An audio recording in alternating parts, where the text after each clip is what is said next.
That's right. It's the yard sign. Hey, everybody. Welcome back. It's Monday. I feel like we haven't been here in a while, but no, we were just here about a week ago.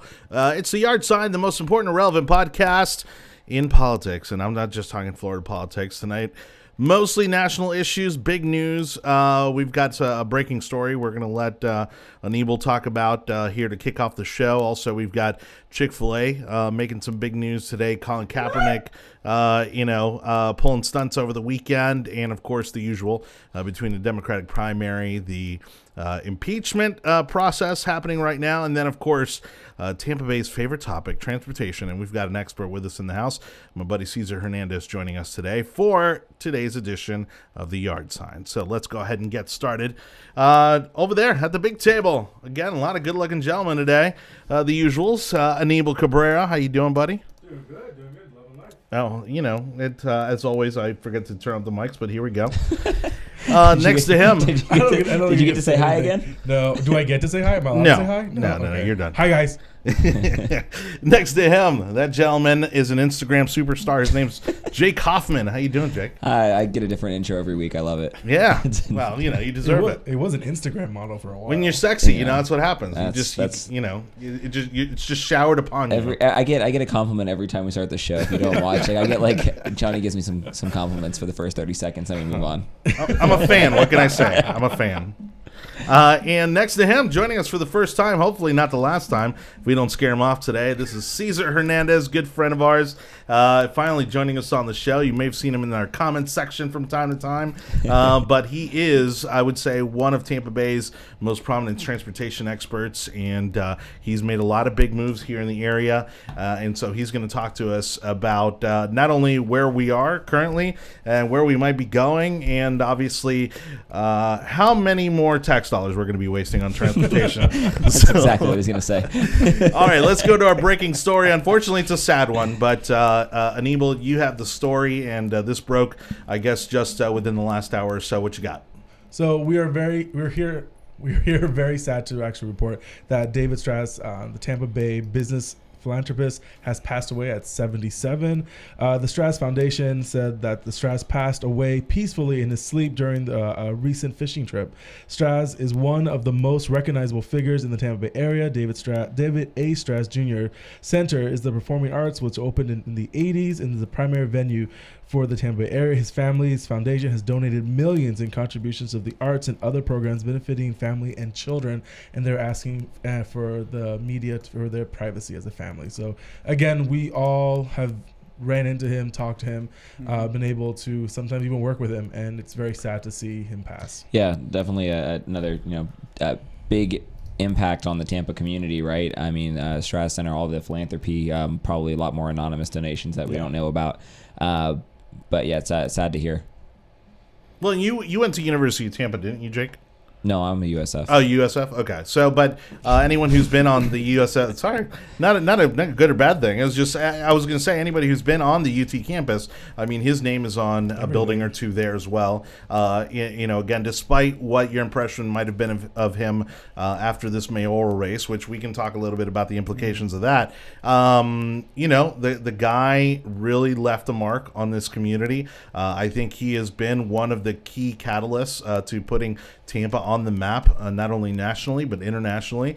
It's going to be a big void left behind in his wake, and so again, someone who did a lot of good.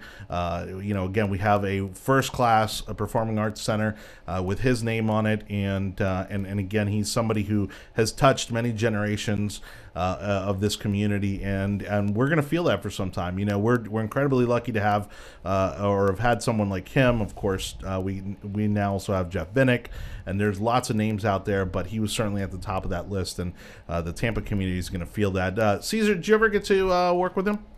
No, honestly, wasn't able really to work with David Straz. I mean, I was pretty much team caster, and was able to work with the current mayor. But I did kind of come in contact with his team, and he did have a phenomenal team. They spoke the world of him. Mm-hmm. So regardless, right, I didn't get an opportunity to directly work with him, but his team was phenomenal. And no matter how you put it, he was a figure in the Tampa Bay region, and someone who deserved a lot of respect for the stuff that he was able to accomplish during his life. So the mayor's office actually was able to release a statement about the passing of Straz, and it says in part, Mayor Castor is saying, "I am saddened to hear about the passing of Mr. Straz. David, incredible contributions to the city will be part of our culture fabric for decades to come. My heart goes out to his entire family during this very difficult time." Yeah. So I think that most people have probably had some sort of contact with something that he's done around this community. So again, will be missed. Mm-hmm. Now, explain this to me, because again, we know what happens at the presidential level, but here at the city level, obviously, he was one of the top 3 contenders for the mayor's office, and so what happens in that situation? Because again, it's actually one of the worst things that anyone can say about a political candidate. We saw it happen, in my memory, we saw it happen first with John McCain when he ran in 2008, and I'm sure it's been said about other people since then. Obviously there's some concern with Bernie Sanders and his health. So when we're looking at it, here at the city level, who takes over from there? I mean, if that situation would have happened and while he was a sitting mayor, I mean, it would be the chair of the city council would automatically kind of take over. Which and rotates, so it just depends on who's captaining that part of the time. Right. Yeah. So who would be the chair? But then they would have to issue a special election. Mm-hmm. Yeah, and I think that it's interesting that you bring it up because McCain he would have died during if he was a second term. I think it would have been in that range, and it was close. No, because his second term would have ended in 16. Sorry, but it's very close. Yeah. Is the point, and so recently they've been asking about like Bernie Sanders and Biden and all those guys, and Trump to some extent as well. It's definitely a factor. I think it's definitely a factor, like when it comes to people's choices in the elections too. I think it's a totally fair game question on people's health, and especially just in the last week we had a whole story about Trump's health and how he's doing. So it's definitely a concern when we're electing officials. But what's interesting is that didn't seem to be an issue or a concern during this mayoral race, and again, not that it should be. It did come right up. because I think you want to elect the best person possible, regardless of their age, be it on the older or the younger front. Because death again is something that can happen to anyone at any time. Yeah, that is correct. Yeah. But I'm almost positive the age of Mr. Straz did come up multiple times. Mm-hmm. And I think an easy, quick Google search on the archives of Tampa Bay Times, some of the other ones, would be able to reflect that. There was questions, people were asking about it, and it was a topic of discussion. But there weren't known health issues, is what I'm getting at. I don't think so. Not that was public knowledge. No, I think it was just the age. Yeah. So, all right. Do you want to jump on to the... Absolutely. Well, let's, again, unfortunate news there, but, and again, this is something that is absolutely going to be impacting our community. Again, thank you for watching The Yard Sign, whether it be live here on Facebook or on YouTube. We do this every Monday at 7 o'clock. Moving down our list of topics, of course, we've got the Trump impeachment process going on. The hearings are happening now. We, I think, have had 3 sets of hearings. And of course a variety of testimonies, and I'm trying not to be biased in at least in this particular comment, which is it seems like Republicans are doing a much better job at establishing the narrative as to how this is going. Do you guys agree? Disagree? I don't want to be. I don't want to be biased, but the Republicans are doing a way better job. No, but I mean, it's seriously I'm still like if waiting you for us judge. to mess it up. Like I'm waiting for something to happen, and someone falls in the middle. I don't know what's gonna happen, but I think what's occurring now, and the new polls just came out of like how many Republicans, how many Democrats, how many Independents are really focusing on the impeachment, and at the moment you see a huge swing of individuals not caring actually about what's happening. 40% of independents don't even know there was an impeachment going on at the moment, which is a huge number for people that don't care. And of that 60% that are actually aware that there's an impeachment, 16% are the ones that actually are tuning in on a daily basis to find out what's going on. Yeah, honestly, I mean, like we have a political podcast, and I'm having a hard time paying attention to impeachment of our president. I don't know. It's tough for me to like try and pay attention to, like, again, it's a little bit political circus, it's a little bit like rules and regulations, and then like people fighting over whether or not this is legal, and it's it's hard for I think for the American public to care that much about some of the small details on the day to day. Obviously the news is really big, and then as like something major happens, but like over the past couple of weeks it's a lot of like hearings. I'm more focused on things that are happening in the background of the courtroom. Adam Schiff and his blush keeps on like do you see it, like it gets he reapplies it after every break. I don't know, I think his eyes are gonna pop out of his eye sockets, but like you see the blush get reapplied, and then like they read all of his tweets about hearing from the whistleblower that he doesn't want to have us listen to him anymore. This is one of the things that I think is actually working against them, which is the fact that Adam Schiff is bringing up the president's tweets during these hearings, and he's addressing them not only to bring them to the public's front of mind, right, but also trying to get some sort of reaction, some sort of comment from the person who's giving their testimony, and I think it's backfiring on them because it's completely irrelevant to what the hearings are about, and they're basically just trying to make Trump out to look like a bad guy. And that's what we said from the beginning. Yeah. But anybody who knows him, like, this is nothing new. It's not like this is new information. Obviously, his Twitter account is notorious. It's part of who he is. I mean, it's part of who he is. I mean, they're not surprising anybody with anything he tweets out. But also, no one's surprised about who they've brought in to testify. The same questions asked. Have you communicated with the president since he got into office? No. Have you ever spoken to the president during his office? No. Were you on the call with Ukraine? No. Then why are you here? Oh, I'm here to give color on the situation. What? What does that even mean? Yeah. You're trying to make me feel emotional because Maria Yovanovitch got kicked out of her ambassadorship. I'm sorry that she got kicked out. She's a bureaucrat, and I think that's what people are getting upset. Also, who would have thought it would be military appropriation that gets President Trump impeached? Not a sex scandal. Not hey, look, not they got Tony Montana on taxes.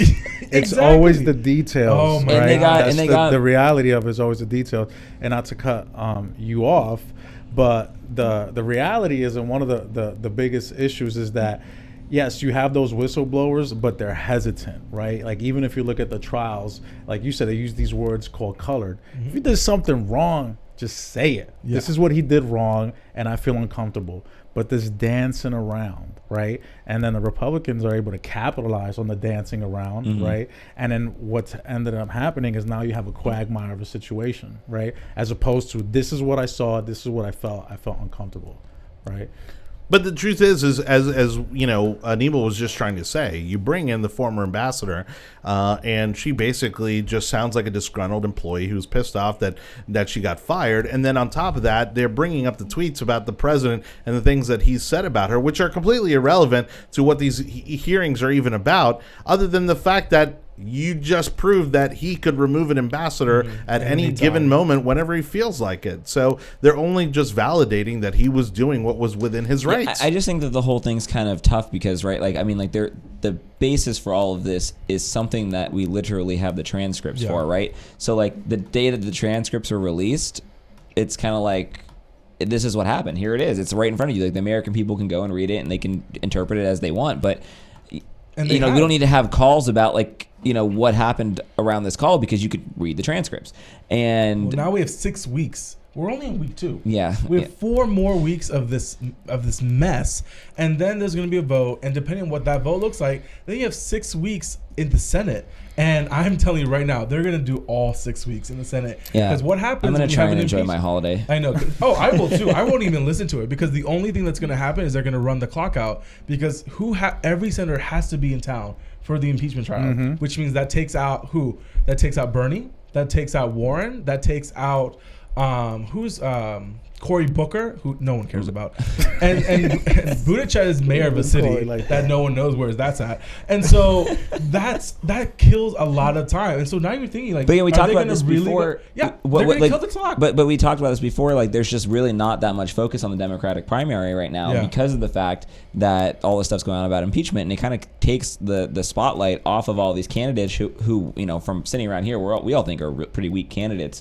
Maybe you have different feelings on some of the other candidates. I know we have our opinions on what's going on in the Democratic primary right now, but like where do you stand on it? on just in general the race and kind of where things are at? Well, I like the fact that there are a lot of candidates, right? Because you want those options. Whereas before we didn't have a lot of candidates. So now what you're able to see is that people are gravitating towards who they like, elements of who they think that they like.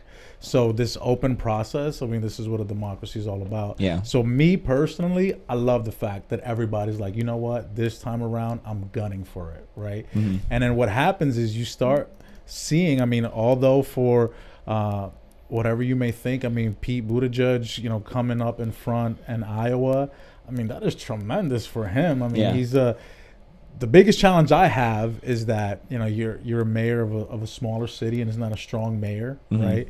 But it really showcases that you have somebody like a Mayor Pete that's able to come out, and there's such an open race that somebody like him has become very relevant. Or somebody like an Andrew Yang, right? Like Yang Gang, like coming from behind, sticking to the script, and now he's polling 3-5%, right? Yeah. He's like, gonna be fun. He's a fun person to watch, and I like his ideas. I wish they would be tweaked a little, and they will get tweaked a little as time progresses if he keeps on moving forward.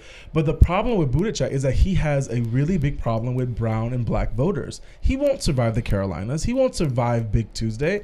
That's the problem that they have. So now they're looking for someone else that kind of fits that mold, kind of centrist, kind of could talk about people. They were talking about him being the new Obama, which is offensive. But like, where does that move on? So now you have Bloomberg that jumped into the race, and then you have, I think, was it Mayor or Governor Block? Am I saying that correctly, Johnny? Governor Block, the African American that just jumped in also.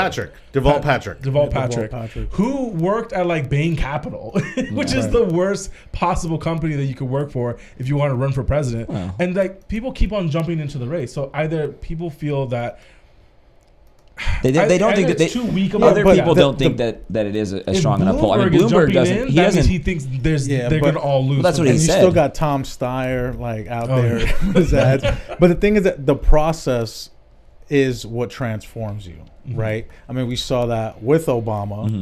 You know, wherever you are with that, he transformed throughout that election.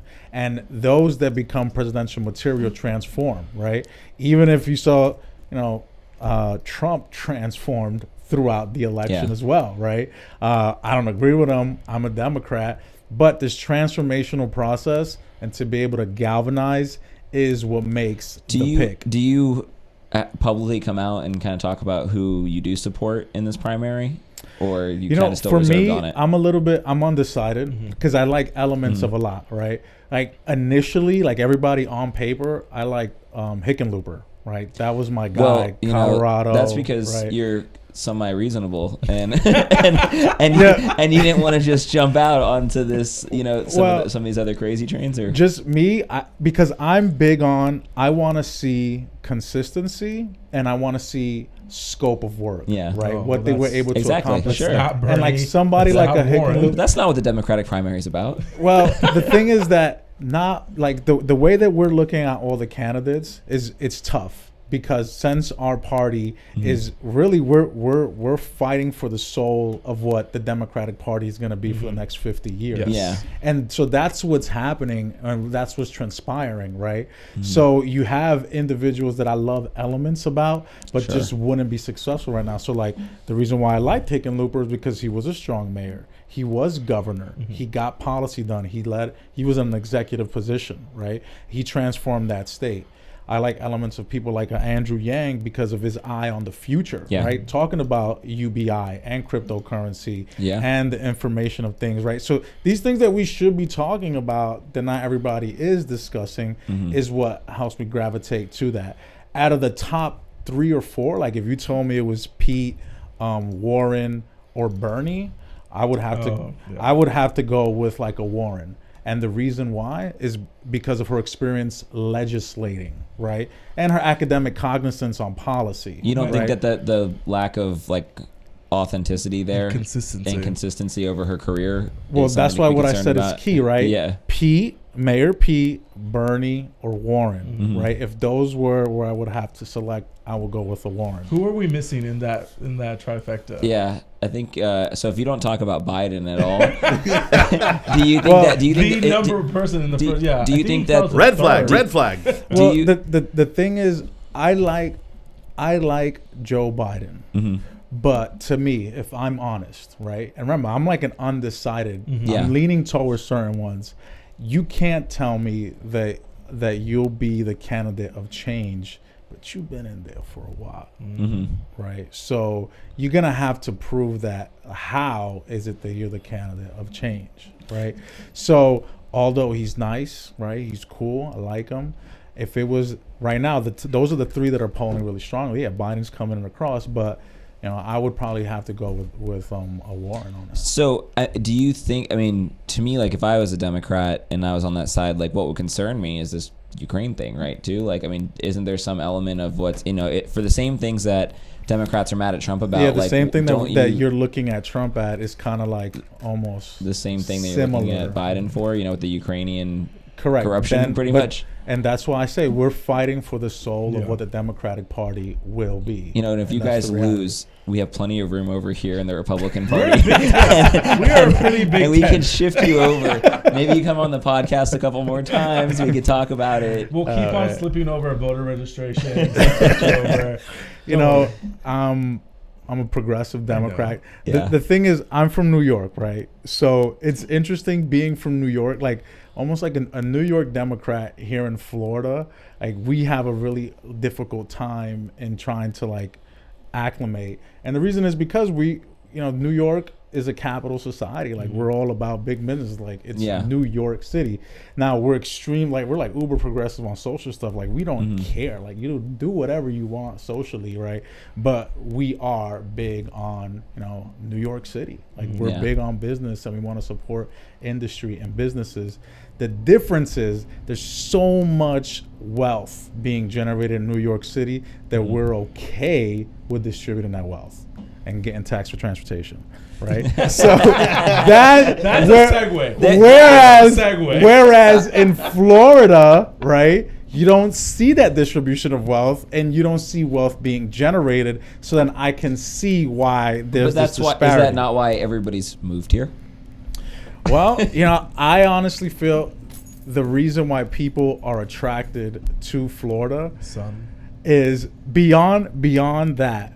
Is that there's so much room on the canvas in Florida. It's almost like it's like the Wild West here. Yeah. People don't realize that. Yeah. So when when not even just New Yorkers, people from the Midwest, when they come here and Florida's very welcoming, and then you're like, wow, I think I could do well here, and I can still be connected to New York City. I mean, and there's more of a hustle in New York City, right? You're having to hustle harder, work harder, just to keep up. Whereas here, if you bring that game here to Florida, you end up edging out. Right, and you see a lot of major players coming from the Northeast here, right? Look at the previous mayor, right? He was from the Northeast, like Buckhorn coming down here, right? You see a lot of legislators that are from the Northeast. But Buckhorn knew how to play the Southern game. Those suits were as crisp. The suits were as crisp as they could possibly be with those seersuckers. But I'm sorry, you wouldn't even know that he was from North. I heard a twang in there. He used to drop those G's. I love Buckhorn because he knew how to play the game. Listen, of how to be a Southerner when somebody with a Northern mentality from the Northeast comes here, like New York City is my hometown. This is my home. Like I love Tampa. Yeah. Like this is my. Granted, I'm a satellite. My entire family's in New York City.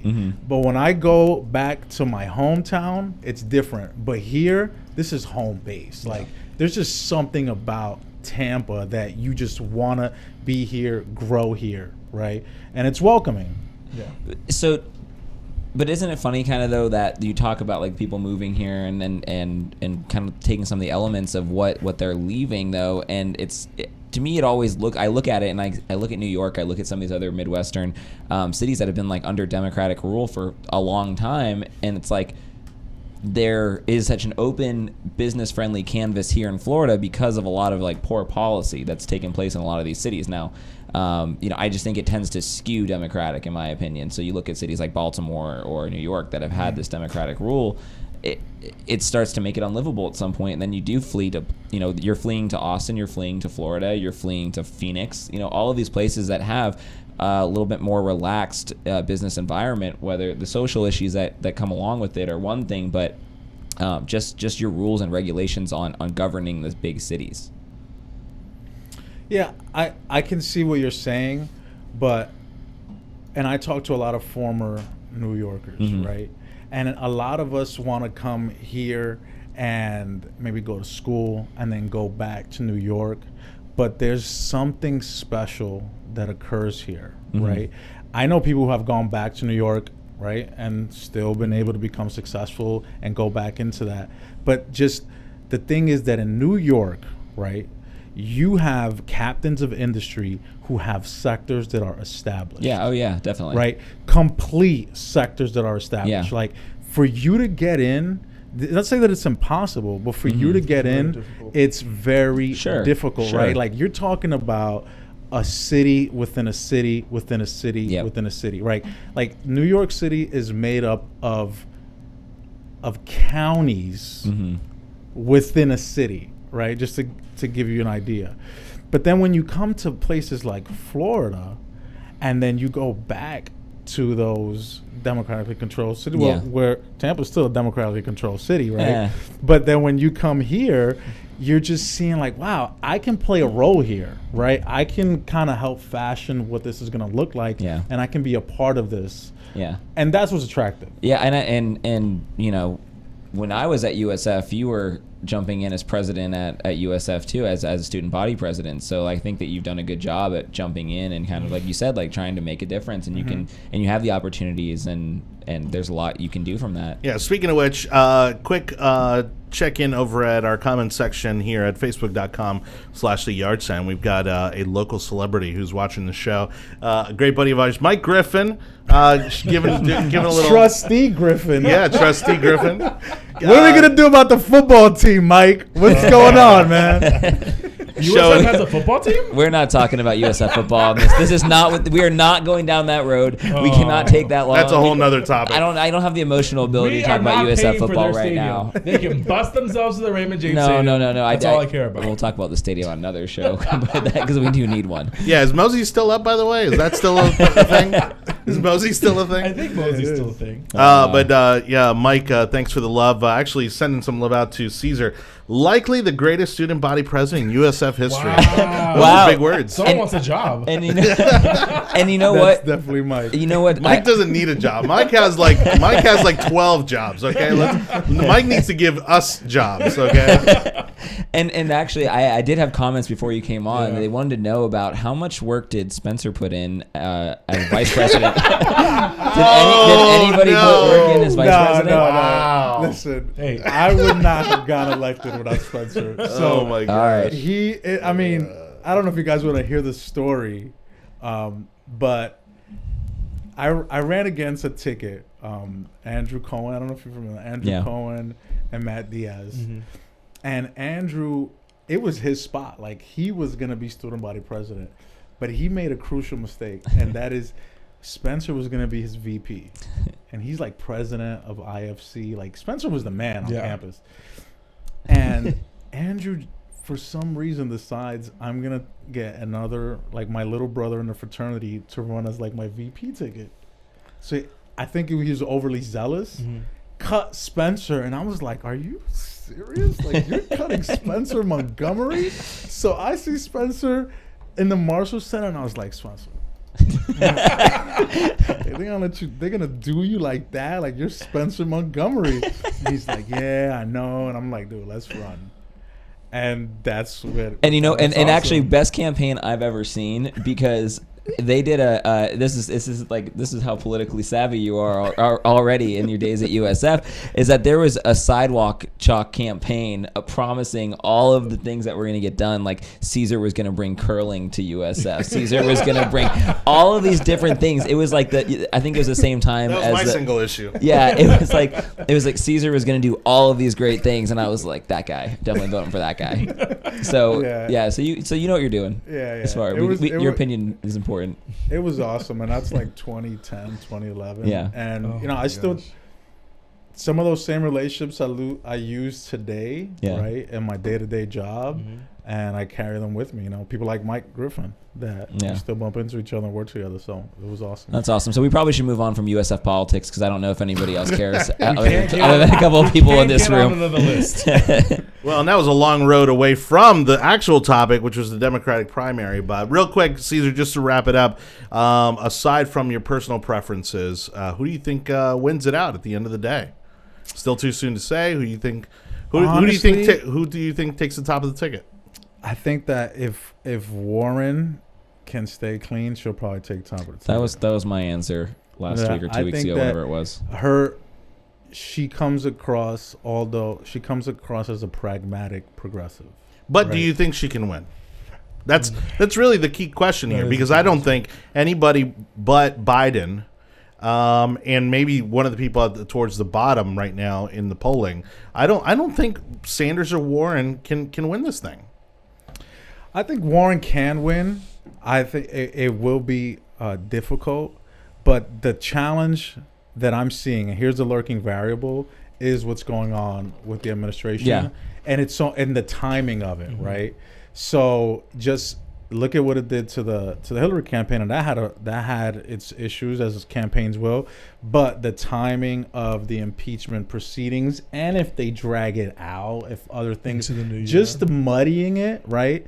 I think that helps her, right? So you got to look at all these other lurking variables. So I would think that Warren will take it. Yeah, I definitely agree with you there. I mean, impeachment's too big of a giant. Well, and Cassie makes a good point that It's an everybody likes to put. It's a big It's a question big mark. deal. Like the stuff that he is accused of is a pretty big deal. Actually, right? we don't technically know what he has been accused of. They've moved away from quid pro quo, now moving into interfering State Department. So like we've now changed the direction of the something fascinating 3 times in 2 weeks. And it works to the favor though, because if you continue, it's literally a but we've seen smoke screen. But we've seen this. But we've seen this go before. It happened to Bill Clinton. Bill Clinton got impeached for something that he did not do, that he did, and just doing the words.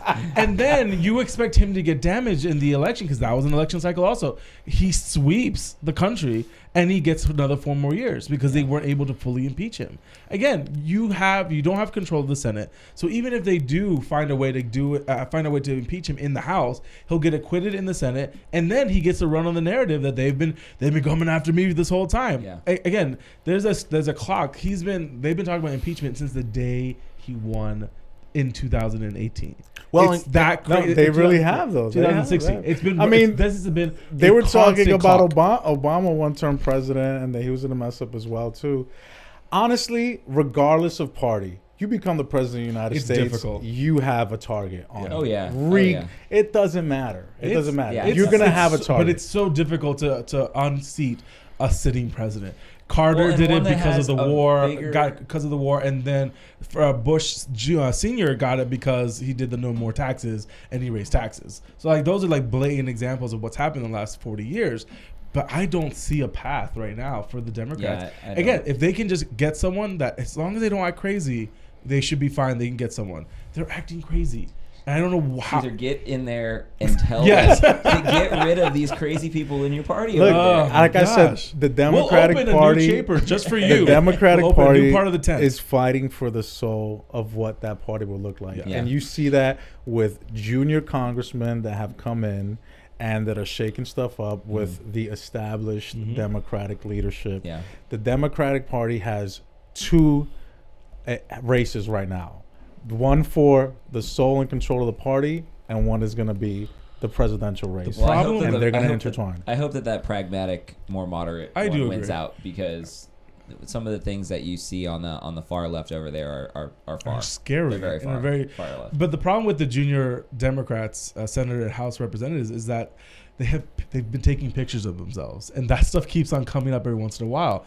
And with social media and everything else, that's hitting them a lot more. We've already lost 2 Democrats and 1 Republican because of financial inappropriateness, and now you're losing another 2 for ethic violations. So they're really trying to kick out a lot of the young Democrats that have moved in, and a few Republicans have been caught in it also. But a lot of this is starting to really heat up. What's really ethic complaints. But aside from what you just said, what's really bizarre too is the fact that we now have almost 24 dozen Republican congressmen and who were saying they're not going to run for re-election.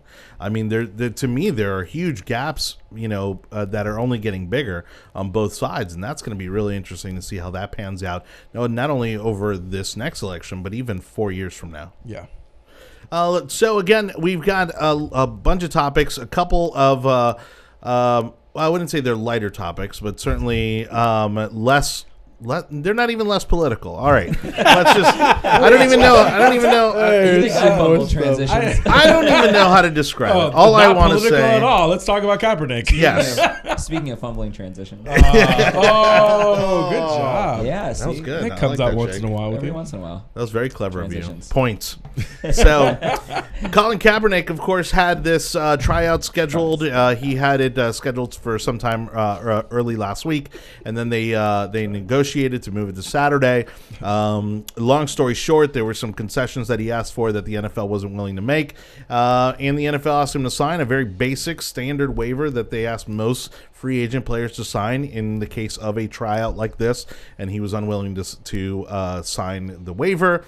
Decided at the last minute to change venues, and of course only a fraction of the team showed up, and he's now screaming conspiracy theory.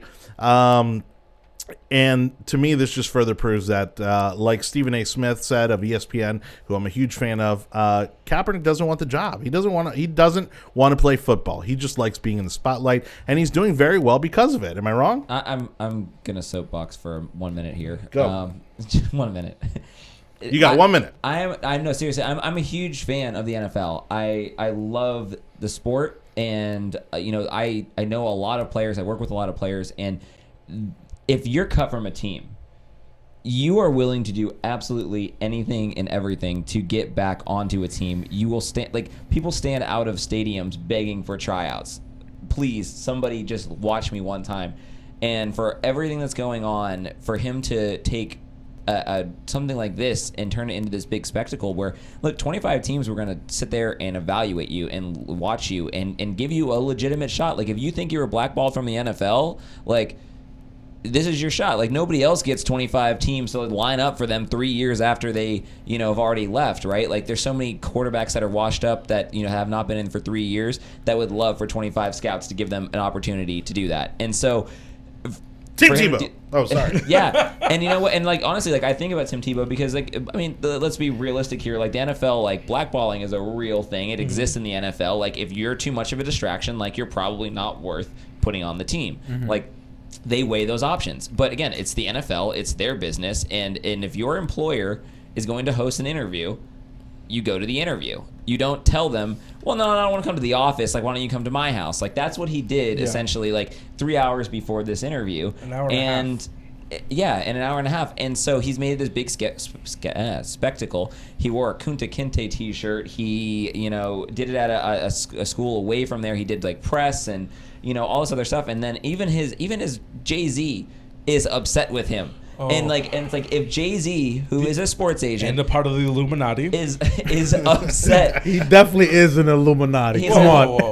Do you have evidence of that? But that's the thing though, is if Jay-Z is upset with you because you turned your shot into a spectacle, like, you make him look stupid, you make the sports agency look stupid, and you make the NFL look, and like all of a sudden, like, again, just like you were saying, it comes down to, like, he does not actually care about playing football. This is not about football. This is about, like, staying in the spotlight for another couple minutes, and it makes me really upset because this wound was healing. Like, that's my biggest point about all of this. Like, the NFL's ratings kind of tanked for like a year, and then they started going back up this year. Like, we kind of forgot about this. We moved past this. It was a very divisive issue, and it's like we were getting back to football. And now here we are. I feel that it was a complete PR stunt. I think he wanted knowing the details of what the stadium looked like at the high school stadium made me more upset because, one, it wasn't like it was a last minute decision. There were people in the stands with T-shirts already printed. We're for him. So this was premeditated completely. So it's not like he purposely did not share the information until an hour before, which meant that this was planned the whole time for him to screw over the NFL and for him to get what he wanted, which which was publicity. At the end of the day, he got exactly what he wanted, and that was more time in the spotlight. And I agree with you. Yeah. That it upset me because I was like, look, I don't necessarily agree with you doing what you did, but I think you brought up a lot of good talking points. We had these conversations in the ether, and now we're moving past this a little bit. You got your settlement check. You're worth $20 million. Okay, we're done. Put your hair in a cornroll and let's move on from this and go back to your white family. But I don't know what else he wants to do with this situation. I think he got what he wanted accomplished. So like you said, if it was a PR stunt, well, good for him. And here's why. I'm 3 years out of the league.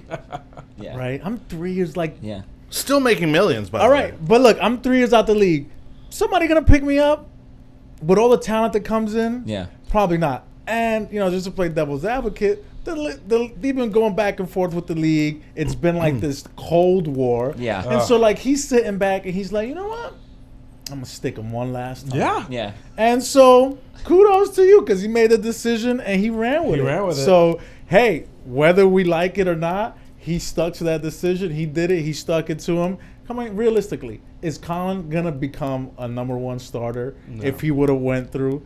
If maybe he's thinking, man, this. But that's the whole point. 3 years ago, he was already getting benched because he wasn't performing to the standards that were expected of him. I mean, he was one of these guys that came in with huge expectations. There was a lot of excitement around his abilities, and then he wasn't a complete bust, but he was a slight disappointment to the type of quarterback that he was supposed to be. He could be a disappointment, but how many people can say they played in a Super Bowl? Yeah, correct. And that's so. Vince Young can't say that, right? And he was balling out. First off, Vince Young deserves a shot too. But no, this is the thing. But that's what I'm saying. Like, hey, but say what you want. The man played in a Super Bowl, and as he was potentially teetering off, he became a symbol. Yeah. I mean, at the end of the day, I think he's winning a little bit, right? And he got paid on that Nike contract for doing that. Yeah, I mean, I wouldn't want half the country to hate me, just But some people hate him, and then some people think of him as an icon. Right? They do. So it's just like.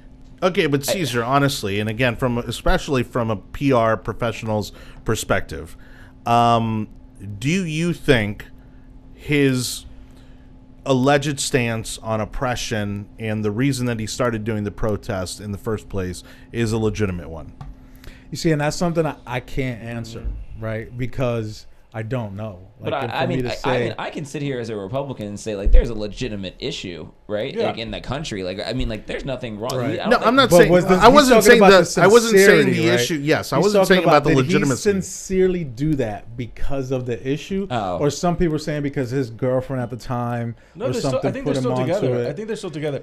I would say, knowing his background and knowing how he grew up and everything else in the environment, because I think he was adopted and everything, that he probably lived a little bit of a sheltered life and then was never exposed to that kind of situation, which probably the girlfriend did bring him, opened his eyes a little bit, and he ran forward. Do I think it's sincere? I mean, do we think Kanye is a born-again Christian? I can't say yes or no. I think he is, and it's, okay, it's but but Anibal, you're even sugarcoating the fact of his upbringing. The reality is that he was raised by an upper middle class white family, and so it's really hard for, I would say, a lot of people to buy into the fact that he can even relate to the oppression, to a lot of the things that he's out there claiming to fight for, when he didn't live through any of that. Well, one of the things that we've said on this, I don't know if it was on this show or in our articles that we wrote about this 3 years ago when this stuff was coming out, but he's never been the face of this movement. He should not. He's not a good face for it. Richard Sherman, someone who grew up in Compton and made it out. Someone that they're good faces for this type of thing, right? Yeah. Colin Kaepernick, like you guys said, I mean, because of his upbringing and everything, he's probably not the best face for it. But again, his goal for this situation was to get publicity. I think even with his agent and his PR people, they did exactly what he wanted him to do. They got him what he wanted, and that's the job of a PR rep. Well, and honestly, and if it wasn't his thought to switch, it was probably the PR reps' decision to make. Honestly, the fact that they had T-shirts printed out and everything tells me if your agent is mad at you and Jay-Z is mad at you, you decided to do that yourself. The agent was mad. Jay-Z is mad, and Jay-Z he is yes. an Jay-Z agent. I know is It's mad, his but Jay-Z agency. is not his agent. It's his agent. It's his agency. But his agency. agent was saying that he does not think he's going to get one because of the oppression that he was reading. He was feeding the line that Kaepernick was doing also. So the agent that he was representing, Well, because at that's the his time- client. Yeah, that's what I'm Publicly, saying. you're He not did going to go exa- against he your did client. Exactly what Kaepernick. Yeah, wanted because to do. publicly, and Caesar, right? I mean, you don't go against your client. Nah, you support. Yeah, no, look, that's the But game. but that's the the game. You discretion gotta, of yeah. the agency. Yeah. That's Yeah. why you choose who you take on, Yeah. right? Because you have to back them, and you're either gonna float with it or you're gonna sink with it. Yeah. And that's the reality of consultants, right? Yeah. And or of good consultants. So speaking of floating and sinking and consulting and everything like that, do you guys want to go any more on Kaepernick, or would you like to move to transportation? No, look, I mean, Such look, a hard The transition. reality is it is what it is, right? He's caused the liberation, right? Which was what we're doing here. So was it effective Yes. at the end of the day? Yeah. Yes, it was effective. No matter where you are on that spectrum, Yeah. is brutality going to get solved by this liberation? No, but we're talking about it and we're thinking about it. So Yeah. not to give him any more kudos, let's move on. And that's how you transition. That's not a transition. That's not a transition. Floating, and I thought we did a good job. I thought Johnny, you we can is a transition well, very let's see. as well- you want. We'll actually move on, I guess, to an equally divisive topic from, I would say, an equally, if not larger brand, and that's Chick-fil-A. Let me find my little cute graphic here. 'cause- Technically, Chick-fil-A Oh, is man, not those nuggets a look so good. larger brand than the NFL. Chick-fil-A only brought in... What? No, No, Chick- I'm talking about larger than Kaepernick. Oh, I mean, well, the topic was Kaepernick, not the NFL. Well, Chick-fil-A is only worth $10.1 billion, so... Third largest fast food restaurant in the world. Correct. All right. So Chick-fil-A comes out today saying that they are not going to renew their donation agreements with the Salvation Army and what was the other one? Oh, the FCA. Federation of Christian Athletes. So their statement was worded very precisely, because it did not say that the company itself was the one that was donating. It said that the owners and the executive team were donating. They donated, I think it was $1.65 million to the FCA, and then $115,000 to the Salvation Army. The Salvation Army is pushing back and saying that all of their services, they do not discriminate against gender or sexual orientation, that everyone is welcome to their services. Now, they have posted comments in the past, and so has the FCA, but this technically doesn't say that. We've always known it's not technically Chick-fil-A, it's the owners of Chick-fil-A that are donating to these companies. And the statement does not say that the owners are going to stop doing this. It just says that they're now choosing to put their money for, it was education, homelessness, and feeding hunger. So like those are the three that they're going to focus on, Right. but they never say that the owners are going to stop donating to those companies. Yeah, I when this came out, the biggest piece of news to this that I was like, I didn't think the Salvation Army like took stances on any of these kind of things at all. Like I was like, I don't know, I've donated to the Salvation Army, right? Like I've brought clothes to their I didn't think that was a representation on my view of gay marriage. You know what I mean? Like so it's kind of ridiculous that there's blowback, I guess, or that this is something that they needed to do because they were donating to the Salvation Army, like a lot of people do. The other one I will say, like in their mission statement, like on their website, on their website, they kind of blatantly do talk about the fact that they don't approve of gay marriage, and so that one's a little bit more egregious, I guess, when you look at the two. But again, I guess Chick-fil-A, like they just probably want to like back off from all this stuff because they don't really want to be this anti-LGBT brand. Which is kind of crazy. They've never acted like that whatsoever. Now, are they more of a Christian-based organization? And yeah, they're closed on Sundays. I mean, we've heard. Well, but the controversy had always been where their money had been going, right? In terms of charitable donations, that was always the controversy, and so they're obviously trying to distance themselves from that. The truth of the matter is that none of these protests, none of these controversies, or as the president might say, distractions, have affected their business. If anything, it's made them. It's really put them more on the map. Yeah, they've got a very strong following. And I've yet to come across any situation where I look around and it's like, wow, this Chick-fil-A is struggling. Because honestly, like if it weren't for the mobile app, that would get me to stop. If they would get rid of the mobile app, I'd probably stop eating at Chick-fil-A, only because it would probably take me an hour and a half just to get food.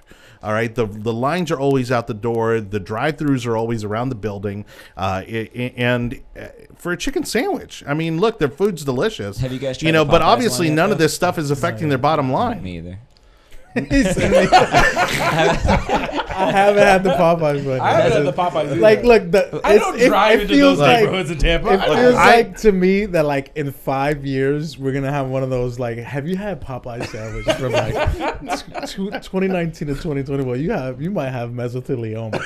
Like it's just like one of these hype beasts that you're just like, throw it in there. Did you eat a Popeye's chicken sandwich in 2019 and 2020? Oh my god! I don't know about you guys, but I prefer not to get shot while I'm trying to have my lunch. Johnny, how are you waiting an hour for lunch? You slipped like the young kid a $20 bill, and you just go straight to the Not line. paying $35 for Chick-fil-A. I think eventually I'll try it out, and I want to do the comparison, but I just haven't had it. I will tell you right now, if Popeye sponsors this podcast, I will be eating it every day. I don't even know where a Popeyes is in Tampa. There's one in Armenia right before the interstate. That tells you everything you need to know. I will eat a Popeye chicken sandwich during the show. Like if they want to sponsor this, I will happily do that. Even better if I will Chick-fil-A renounce was to sponsor the show. Oh, Chick-fil-A would sponsor us in a heartbeat. We were begging Costco last week. Chick-fil-A. Someone sponsor us, One guys. day it's gonna happen. Yeah. No, I don't think they needed to do the statement. I don't think that was necessary for them. They've done great with the controversy that at the moment.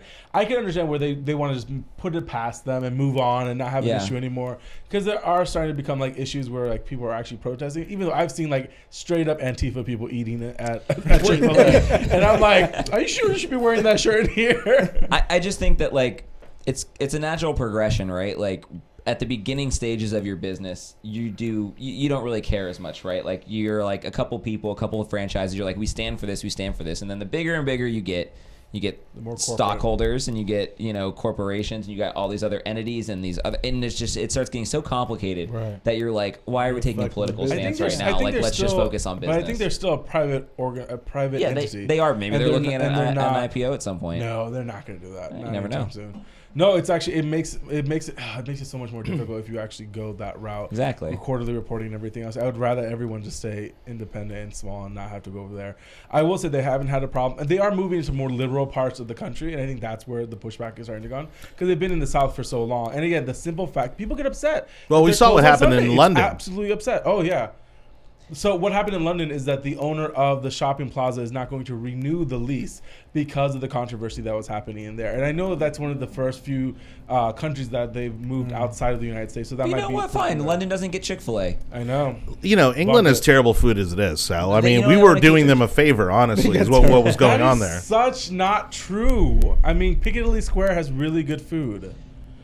Okay, you guys don't know what that is. I'm not going into London. I think that's our transition into Anibal's Attic, is what I think. Do we have an Anibal's Attic? I think we have an Anibal's Attic today, don't we? I mean, I always come prepared with things that I think should An be Anibal's appropriate. Attic. It's actually if you haven't watched the show too much, it's actually the segment we do where we put all the things that people aren't really going to care about. You can take this time to tune out, go to the bathroom. He's going to talk about GDP of some country you never heard of or something like that. And Hong that's Kong Anibal's isn't a country, so it doesn't. Okay. Anyways, so in world reporting, Hong Kong has officially slipped into a recession. Now they've gone to 3 quarters of negative GDP growth. The Hong Kong protesters are still claiming that they are asking for their independence in regards to human suffering, to be allowed for voting the next coming elections, with, I think, the spring for Hong Kong. They burned a Christmas tree in the middle of the mall, so that was really cool. Moving on from there, the Bolivian president has officially resigned after the military pushed them out from the resignation. So right now, there's a 42-year-old senator who is now president of Bolivia. Emergency elections, snap elections, will be occurring in January 21st. And my last piece of information that I guess no one cares about, because who cares about the economy or anything like that? Because it's a New York day. Anyways. New York Stock Exchange has officially hit 28,000 points. This is the first time it's ever closed that high, climbing above the 28,000 points for the first time ever in history. All three major indices have closed at record highs, ending yet another week of great gains in the U.S. economy. We are at the lowest amount of viewers we've had since this episode Why started. does this always happen? I'm giving you guys information that you need to watch. Anyways, otherwise, the economy data shows that the U.S. consumer continues to be willing to spend, which is good for news for the U.S. economy. Growth consumption accounts for 2/3 of the U.S. GDP. One thing I'm going to say about that is that Black Friday and Cyber Monday is going to break records this year. The economy is doing so well. Unemployment is so low. All that stuff. Like, we are going What's to... the number for unemployment right now? Probably, what is it? 3.4? 3.5. Good job for you. Wow. Yes. And you guys think that I just come in here all unprepared. You do come in here unprepared. I don't know why you think not. October retail sales rebounded from the sluggish September numbers due to mostly gasoline storage shortages. So right now, the economy is doing great. We're moving forward.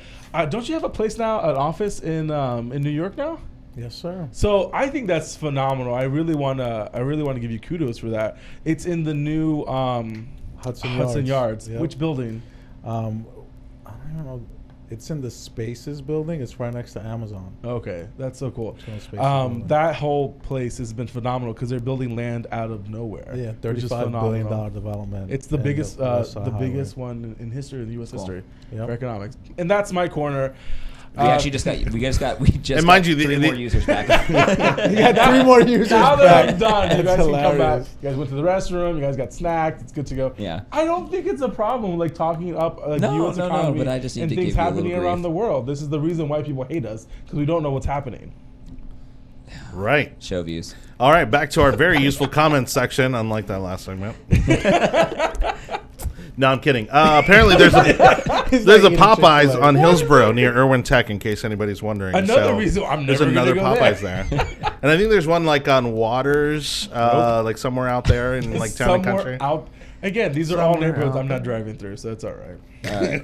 These are all neighborhoods that Anibal likes to avoid. I just want to point out. I go everywhere in Tampa. purpose- Thank you very much. You I do not go everywhere I know in every Tampa. nook and cranny of That's the city. not true. I absolutely do. All. And Marcos, who's watching, also would agree that there's terrible food in England. So No, there's Eat good that. food in England. Yeah. whatever. All right, so let's go ahead and we've tortured him long enough. We are now going to transition to our final topic of the day. And again, it's one of these things that politics aside, and regardless of what you may or may not think of where things are headed in terms of transportation here in the Tampa Bay region, this guy's definitely been at the forefront of that movement. He's definitely been making a lot of news and making a lot of this happen, And one of the things I'm internally grateful for are the amazing scooters downtown, which are so much fun. I ride them every chance I get. But, of course, it's not limited to that. Mm-hmm. There's a lot of other issues. We were talking about the West Shore interchange. I think it was 2 shows ago or last show. And of course, Pinellas also has their issues with, transportation. So Cesar joins us before they get too distracted over there at the main table. We were getting distracted. Caesar, I have one question for you. As a big man, I would like to know the answer to this. Will they be issuing larger scooters for big man improvements? Yes. Like I said, they're looking at, so the city's looking at creating another pilot program. So the pilot program is going to be finishing in the spring, the city of Tampa.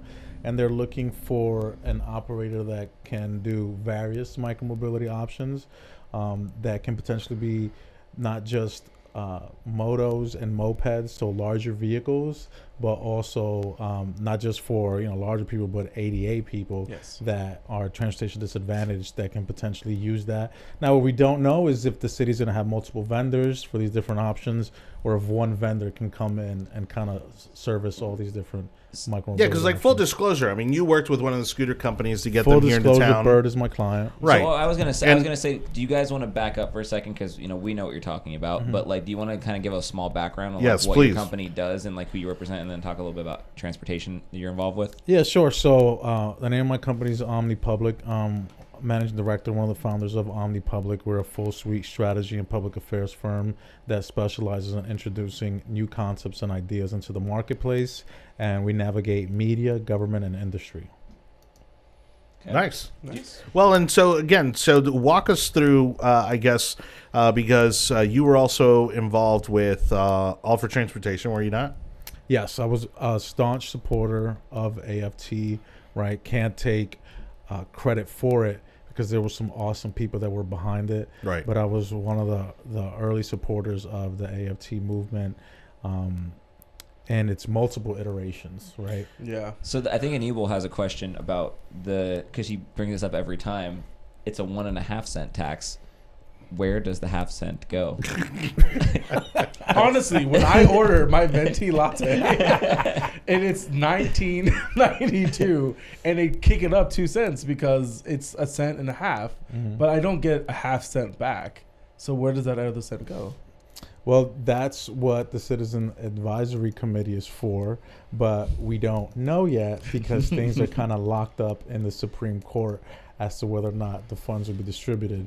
So it's almost like I just want to note I put the American flag up there for the Supreme Court. So That's my form of protest against this damn 1.5 cent tax. So what you're saying though, in so many words, is that it's a 2 cent tax. What I'm saying is that we have no idea because this is kind of caught in limbo. Yeah. Right? The entire thing is caught in limbo. So It is the worst game of limbo ever. Let me just put it that way. No, look, I mean, I think I think both sides of the aisle, right, want to see solutions, right? And these roads can only get so wide; they can only go so long. I think, and correct me if I'm wrong, or at least give me your thoughts on this. To me, and I've said this to people multiple times. The problem with most of these transportation initiatives, aside from the scooters, I'm talking about light rail or any kind of rail or any other kind of gondolas, whatever pie in the sky idea you want to talk about, is that they tend to ignore, especially when it came to AFT, the eastern part of the county, which is the northern and eastern parts of the county are the ones that not only are they the fastest growing, but they're the ones that are commuting the most. Yet, when you have a program like AFT, the majority of the people who are on the board that are going to get to decide on how this money is spent are all within the city limits. So here's the challenge with that statement, right? And so, I used to work for HART, so I did government relations. I was in-house lobbyist for the transit agency. But you have some of the cities, there's only one out there in East County, who voted to cut service routes from the transit agency into that city, and essentially has created a mechanism where they've said themselves that they don't want this to kind of go out to their municipality and their city. Now, that's not something that the transit agency advocated for. They were told, like, no, we no longer want this service to go out there. And after a lot of different types of programs that were attempted to be done out in Plant City, they said no. So the challenge is, if you have a community that's saying no, we're good, how do you tell them no? Now, one of the things, though, is that AFT, I think 50% of that does go towards surface transportation, which is roads and infrastructure that would service those people that are accustomed to their cars. The big challenge we have a cultural issue, right? So whereas some people are accustomed to jumping on their car and getting on roads, so we need to improve the roads for those individuals. But then you have individuals like myself that I don't want to take my car. Like, I want to live in the urban core. I want transportation solutions, right? And so we have to find this very delicate balance. And this is something that we've been attempting to solve for decades in this community. Do you when you look at All for Transportation and some of these other, big programs, these taxes that come along with it and everything like that, and you look at HART and their budget and some of these other, other regional bus and public transit organizations, the amount of money that's misspent and mismanaged and all of that, like, how are you able to kind of justify in your head towards the taxpayers, we need all this extra money, but then it's completely mismanaged, and then or maybe even have a committee that is not elected committee that is making decisions on where this money gets distributed to.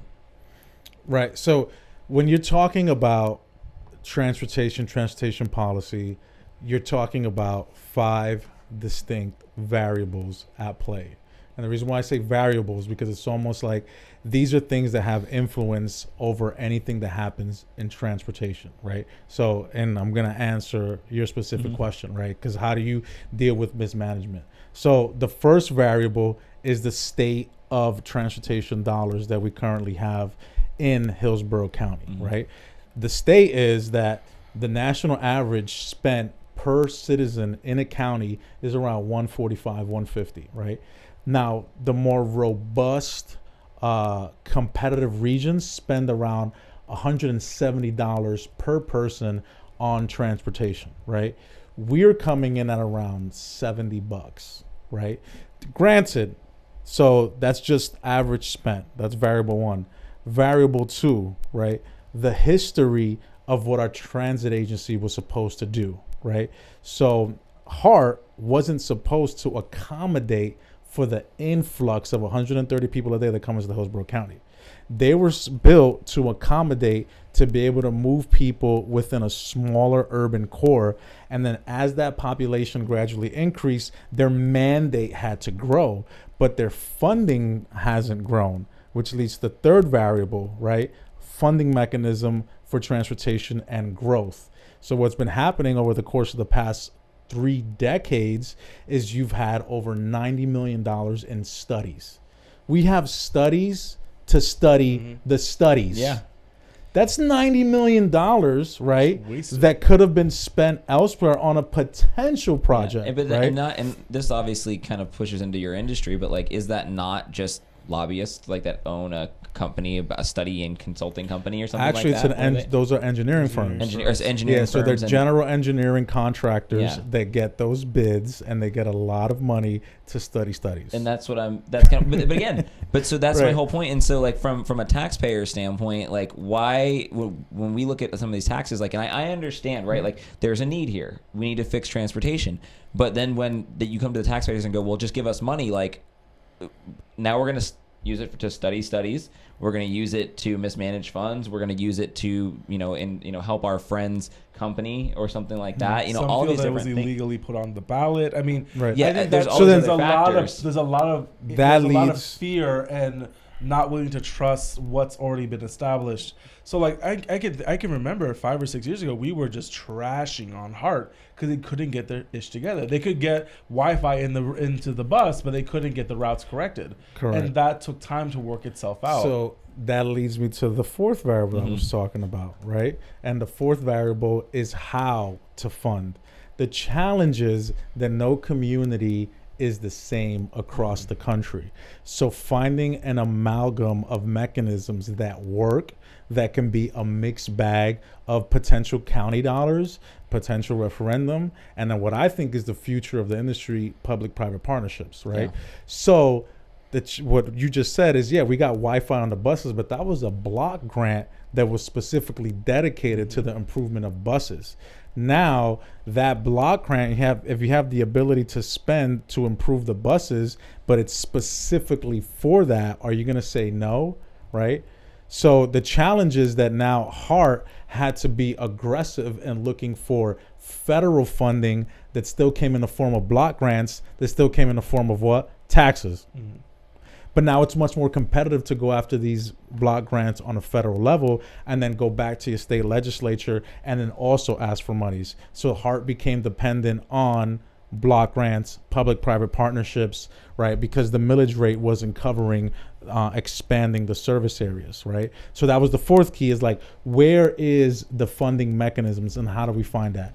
Now, the fifth variable and the last variable is uncertainty.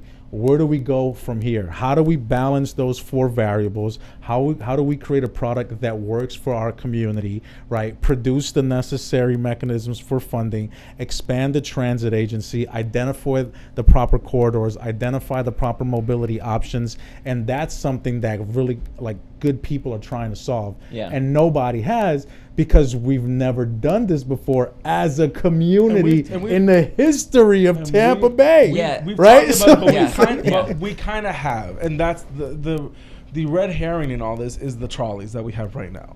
And that's something that a lot of Tampanians and Hillsborough County residents can see, and they see it as just something for tourists or something just for the locals in that area. You're raising taxes just for the inner core of Tampa. Oh, and we're getting into my favorite stuff. Go. Yeah, and that's a pushback that a lot of people are having.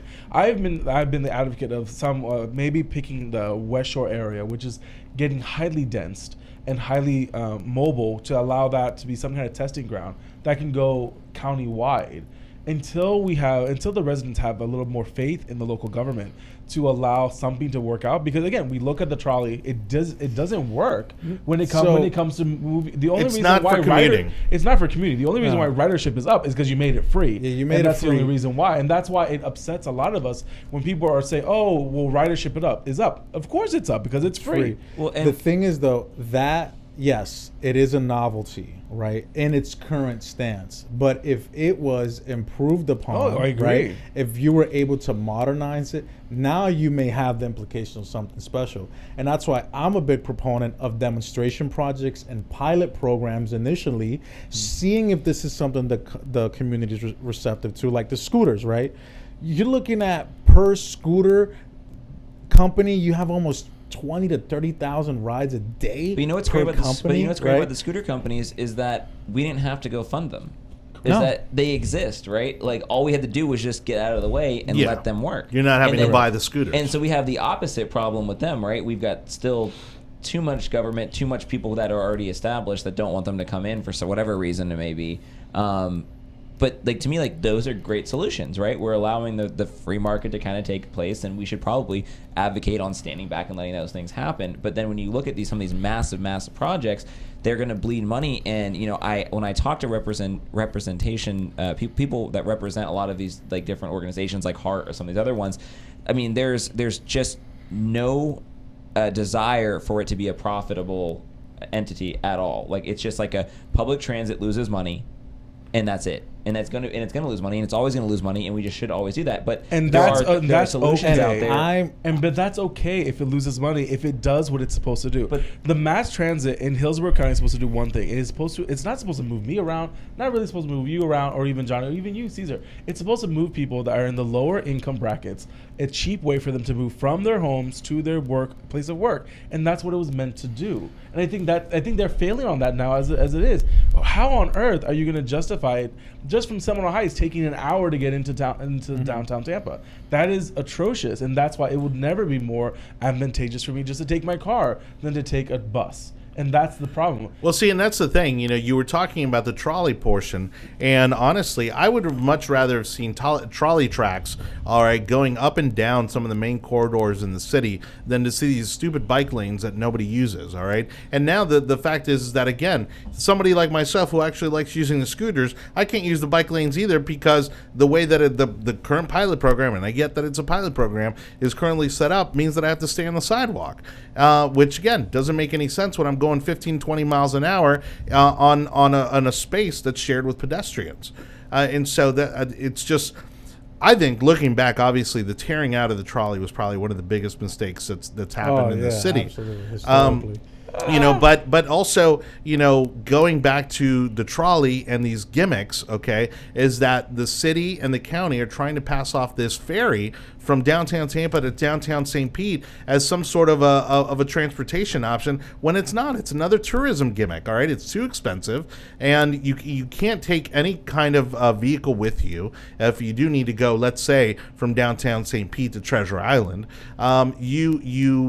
you were still limited, right? Like you always say, that last mile, right? How are you going to get to that last mile?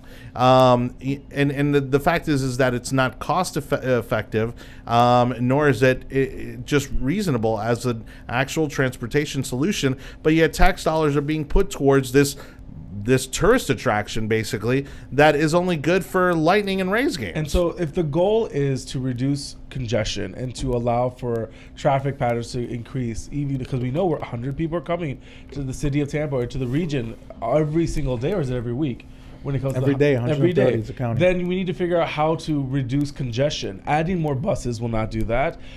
Taking away space to add more trolley lanes is not going to do that. Something elevated might have to be what's pitched, and I haven't seen that kind of idea yet come up. Because we can't do subways. That's something that we can't do in the South. That we cannot do subways. We can't go underneath, which other metropolitan cities have that blessing. I think something elevated is going to have to come up. So, well, you can if you go deep enough.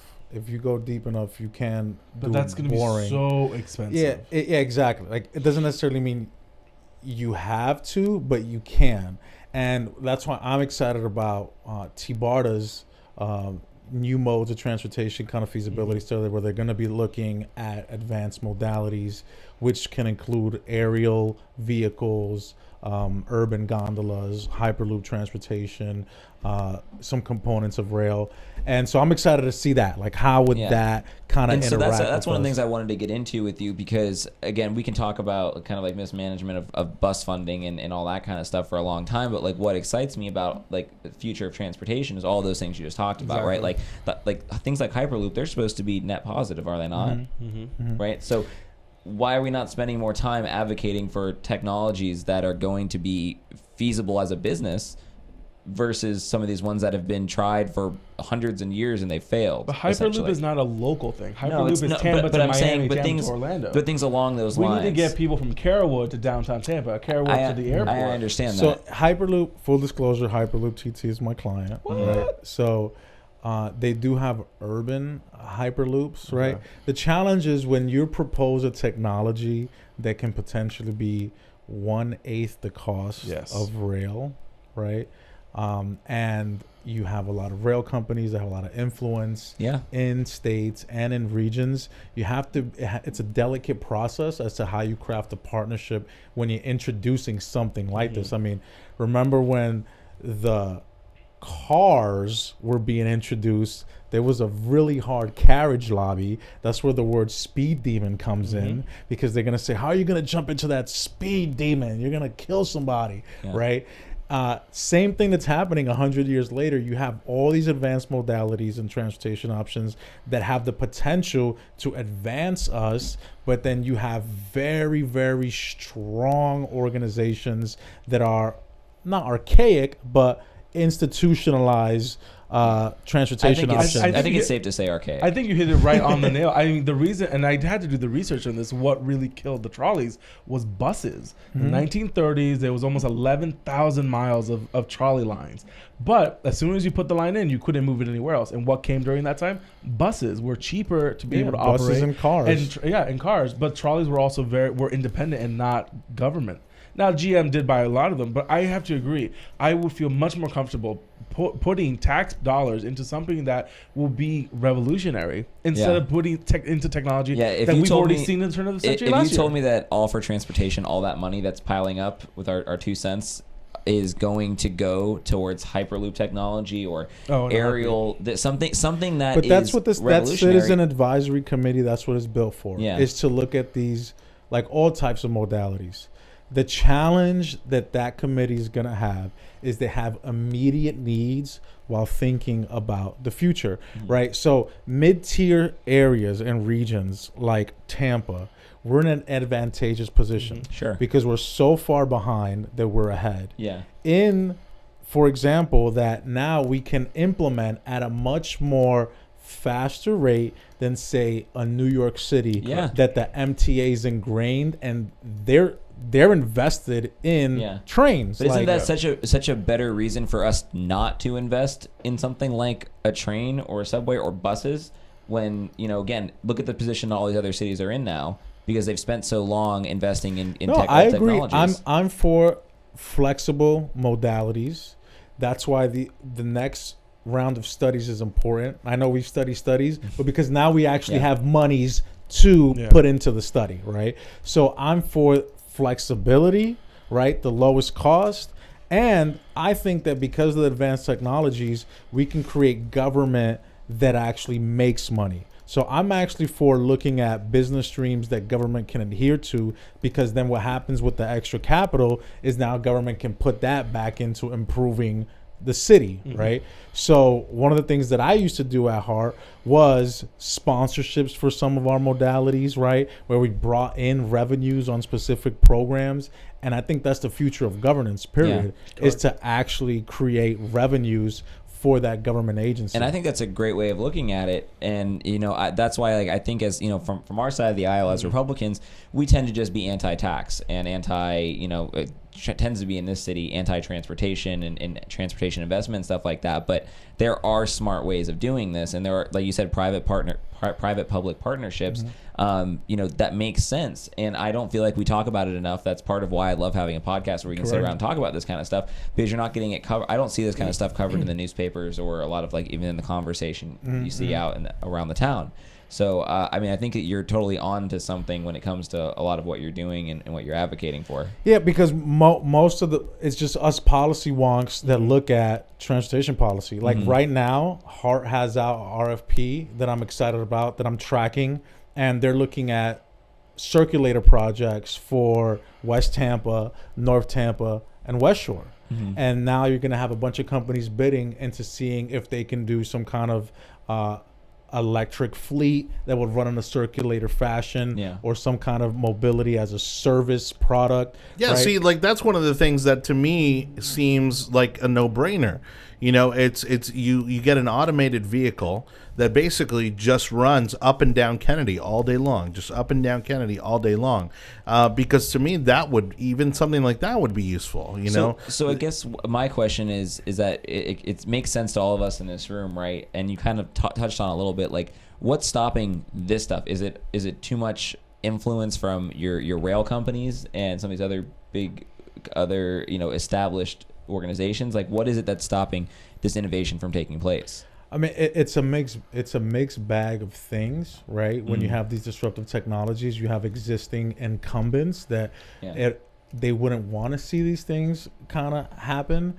So you have individuals like myself that have this really delicate balance of navigating the environment that's before us, right? And it's not just me. I mean, I consult constantly with colleagues, like on almost every project that I'm on, I'm working with other consulting groups, right?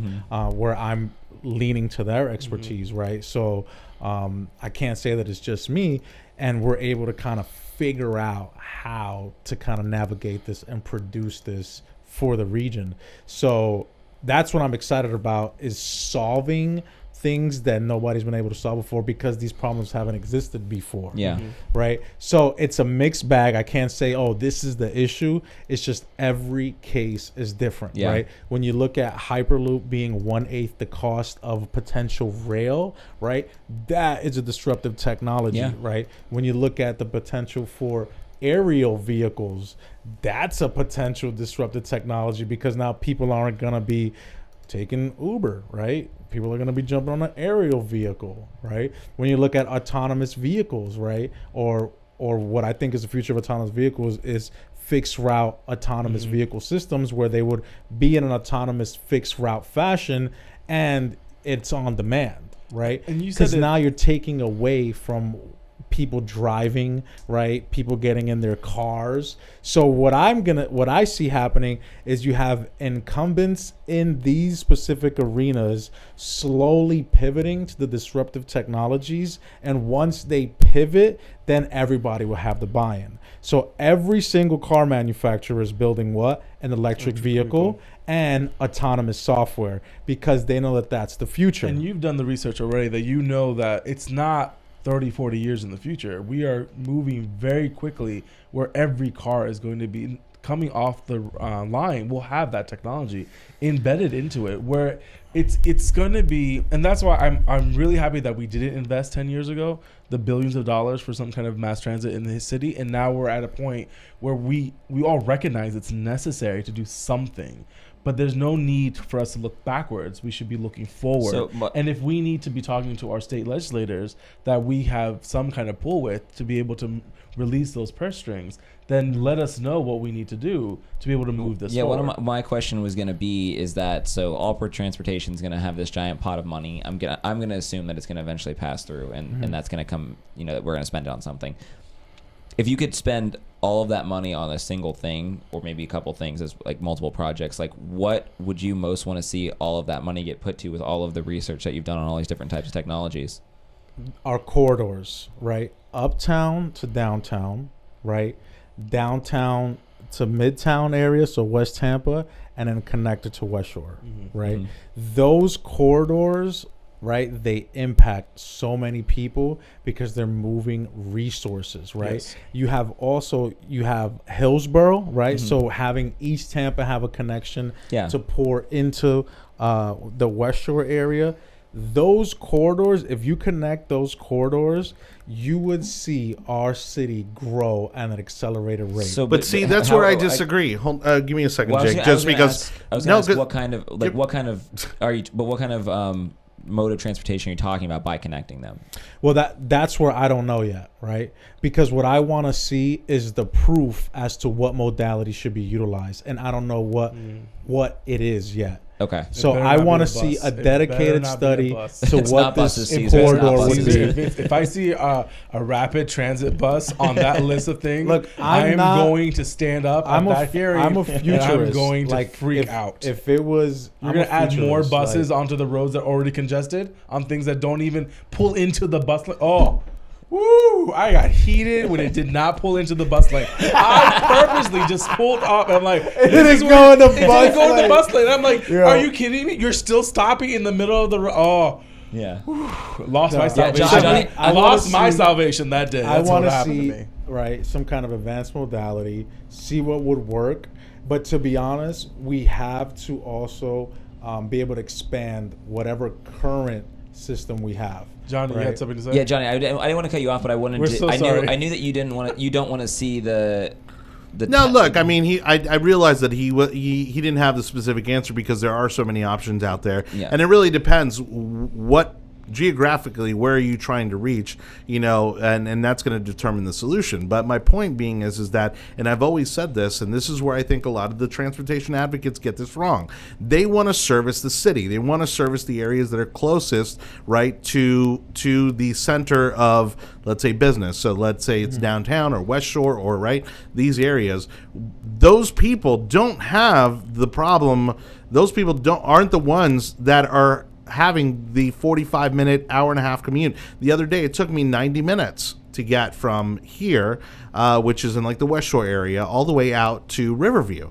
Okay, it's those people. When you go on the crosstown, when you go on the I-4 275 interchange, whether it be north on 275 or whether you're going out to I-75, it's the people in the outskirts that you need to provide the solutions for, and find solutions for those people to make it easier to get them in and out of the city. Not the people who live 15-20 minutes away in Seminole Heights and West Tampa, because they can get here in 15 to 20 minutes regardless of how bad the traffic is because of all the back roads. And that's where I think that every single time all these studies continue to get it wrong is because, if I'm coming from Plant City and I realize that there's some issues there with the way that they want to spend their money, but let's say Riverview, let's say Apollo Beach, let's say Brandon, which is exploding with growth, right? And that's one of the issues that we have right now at the county level. That's where you have the biggest problems with transportation. That's where you need to be removing the vehicles from, not from somebody who lives in South Tampa, because they've got a 15 to 20 minute, maybe a half hour on a bad day.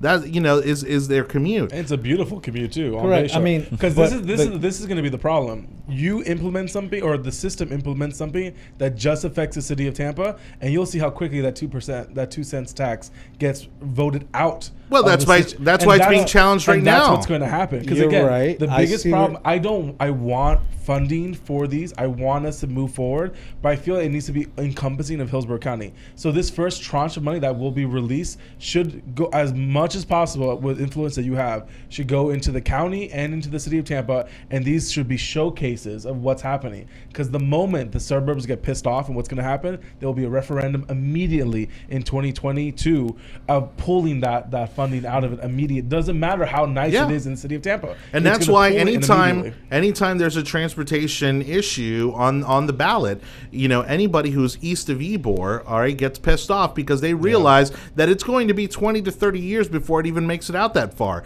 And so again, I'm more or less kind of giving advice here because I know that you have the ears of a lot of the people who make these decisions. I think you'd get a much better reception and you'd get the approval from the voters and who are people who are willing to put up the money if you are willing to work from the outside in. Tell me that you're going to start in Brandon and then work your way into downtown. Now that makes sense to me because that's what my commute is like. Yeah, but if you're going to tell me that you're going to run a thing from here to West Tampa, well, guess what? Like those people aren't suffering for an hour to an hour and a half on the crosstown or on I-4 or on 275 every day.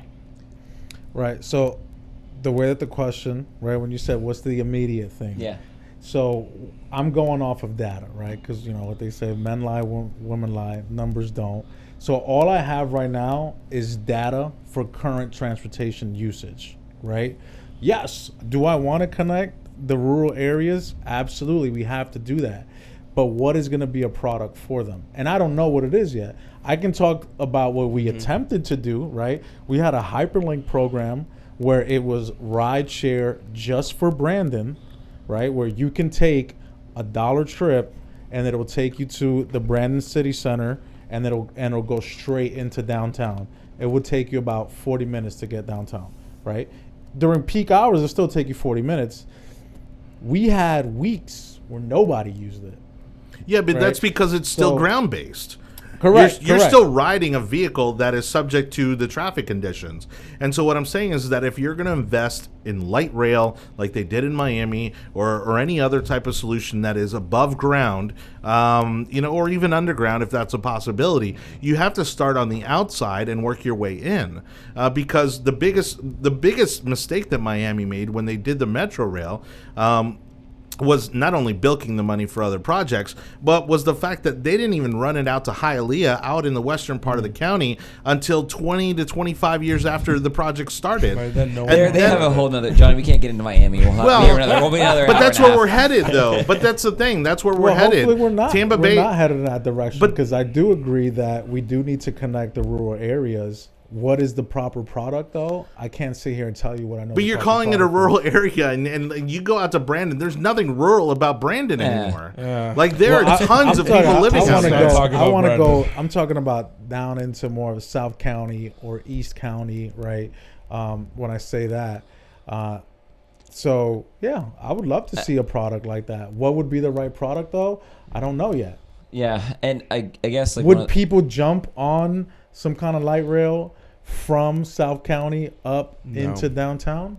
No. The amount of money that you're going to have to spend for light rail or any rail system to begin with will be so much that the voter bloc will be upset. And No, will look, get so upset. you want a ferry? Give me a ferry that I can best- stick my car onto. I know. That's going to take me from Apollo Beach to downtown in downtown. 20 One of the- minutes. one of And the- now you've got my money. The Yes, I agree with best that. anti-transportation advertising I ever saw was for the amount of money to move you from one place to another with train. They could give every resident in Hillsborough County a Ferrari. And the counter argument was, well, if everyone has a Ferrari, then no one will get anywhere. He's like, no, but you're sitting in a Ferrari. And it just and I'm like, oh my God, that is ingenious. That stopped it for years. Anything getting on the ballot, and this was a different kind of where we are now. But the moment it doesn't work, or like we have to pay CRX like 50, I think it was like $500 million just to be able to buy the land under that, and you're gonna give me again technology from the 1800s that pisses off the electorate. That's generous. I think it's like 1600. I know. I think.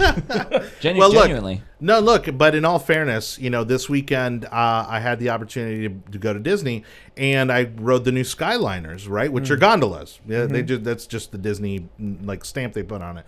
But these are gondolas that are taking you from the resorts to either Epcot or the MGM or the Hollywood Studios.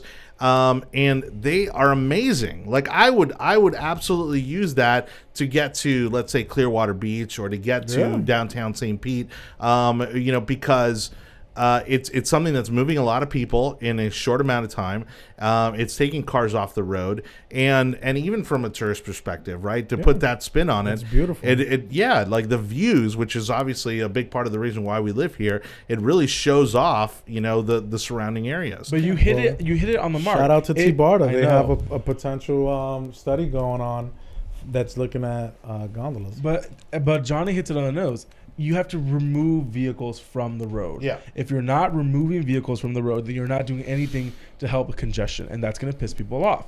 A gondola thing, I think it's awesome. Anything that's going to work, I'm more than willing to go for it. I just think trains are just the wrong thing. I guess one of my last questions then is, do we need a study or anything to look at like the intersections that we have, like your Malfunction Junction and your West Shore interchange, which we're finally doing something about, and just look at it logically, like somebody doing Hot Wheels. Like, you can't run 4 lanes of 70-mile-an-hour Hot Wheels into 25-mile-an-hour, 90-degree angles this way and this way in one lane. Like, why does that take multiple studies and years and hundreds of billions of dollars to do? What can we do to fix those and still be a part of all of the bigger plans that there are for additional ways of transportation? Because even if you put in a rail or if your ferries and all this other stuff, there's still going to be cars on the road, and it still needs to work. And the I-4 exchange now, the getting off of the Selman Expressway onto I-4, there's traffic when there's 5 cars. It's a bad design. Why? Who's doing this? And in the opposite and in the opposite direction, whoever thought that going south on 275 that anyone needing to get onto I-4 could only use a single lane? That's what I'm saying. Which was fixed twice now, and they've yet to add. And it's a single lane. Why would you only make one lane to get onto I-4? I like the tradition of waiting 45 minutes to get on from 75 to I-4. I think it builds character.